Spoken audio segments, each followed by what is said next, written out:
ఈ రోజు మీరు చూస్తే గత 5 సంవత్సరాల్లో ఈ చుట్టుపక్కల ప్రాంతంలో ఏ రోడ్డు మీద కూడా ఒక్క తట్టమట్టి కూడా వేసినటువంటి పరిస్థితి లేదు. మరి వచ్చిన 9 నెలల లోపే ఇప్పుడు మీరు చూస్తే 43 లక్షల రూపాయలు పెట్టి అద్భుతమైన సిమెంట్ రోడ్డు మన కళ్ళ ముందు కనిపిస్తా ఉంది, అంటే కంప్లీట్ అయిపోయి. అదేవిధంగా ఇప్పుడు అక్కడ కల్వర్టికి ఒక 23 లక్షల రూపాయలతోటి ఫౌండేషన్ వేసాం, అది జాతీయ ఉపాధి హామీ పథకం. ఇవి కాకుండా పెదకాకంలో ఇంకొక 3 పనులు మనం చేయబోతా ఉన్నాం. ఇనాగ్రేషన్ 25 లక్షలు పెట్టి, ఈ 3 కాకుండా PMGSY కింద దాదాపుగా 4,71,00,000 పెట్టి దానికి కూడా ఫౌండేషన్ స్టోన్ అయిపోతా ఉన్నాం.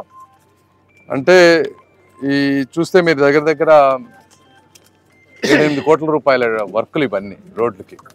తక్కెళ్ళపాడు ప్రజలు ఈరోజు చెప్తా ఉన్నారు, సార్ మా గ్రామంలో అన్నీ అయిపోయినాయి, మాకు ఒక్క డ్రైనేజ్ ఒకటి చేస్తే ఈ ఊరు అద్భుతం అంటా ఉన్నారు. అవి కూడా తప్పకుండా చేస్తాం.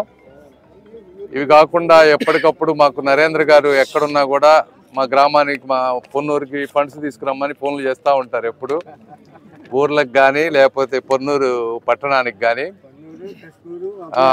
ఎప్పుడు నాకు ఏం కావాలి మీకంటే నాకు డబ్బులు కావాలి డెవలప్మెంట్ కంటా ఉంటారు. ఇప్పుడు వస్తూ ఉంటే కూడా ఇప్పుడు ఇది నన్ను వాస్తవంగా 4వ రిక్వెస్ట్ చేశారు. బాపట్ల బుడంపాడు నేషనల్ హైవే 544 చేయాలనేది కోస్టల్ కారిడార్ కనెక్టివిటీ మీద. సో ఇది నేషనల్ హైవేస్, కొత్త హైవేస్ అనేవి చాలా డిఫికల్ట్. అది కేవలం మోదీ గారు ఒప్పుకుంటేనే అవి అయ్యేవి. అయినప్పటికీ కూడా నరేంద్ర గారు మీ కోరిక, ఒక్క మంచి కోరిక చెప్పండి అంటే ఇది కావాలని అడుగుతా ఉన్నారు.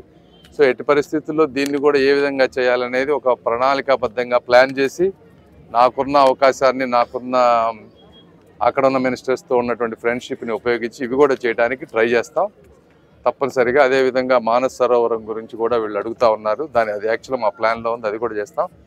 ఏదేమైనప్పటికీ ఈ పొన్నూరు ప్రాంత ప్రజలు నరేంద్ర గారిని కానీ మమ్మల్ని కానీ కూటమి ప్రభుత్వాన్ని కానీ ఈ విధంగా ఎన్నుకోవటం వల్ల ఈరోజు పవన్ కళ్యాణ్ గారు అక్కడ మినిస్టర్గా ఉండటం, అక్కడ నేను రూరల్ డెవలప్మెంట్ ఉండటం, అందరు సమర్థవంతమైన నాయకత్వం అన్ని దశల్లో ఉండటం వల్ల ఈరోజు మంచి అద్భుతమైనటువంటి పనులు ఈరోజు జరుగుతూ ఉన్నాయి.